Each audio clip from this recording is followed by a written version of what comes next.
Күн жарық болсын оқырман, сіздермен бірге сіз білесіз бе айдары.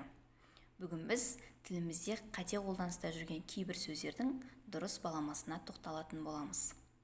Мысалы, соңғы уақыт емес, соңғы кез, қонақжайлылық емес, қонақжайлылық, көрегенділік емес, көрегендік, түйедей құрдас емес, түйдей құрдас, қоғамдық наразылық емес, қоғамның наразылығы.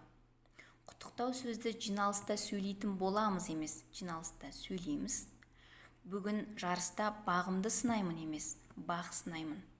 Сүтпен шай ішудің орнына сүтті шай ішу немесе сүт қатып шай ішу дегеніміз дұрыс болады. Оқып үйрену немесе жазып үйрену емес, оқуды не жазуды үйрену.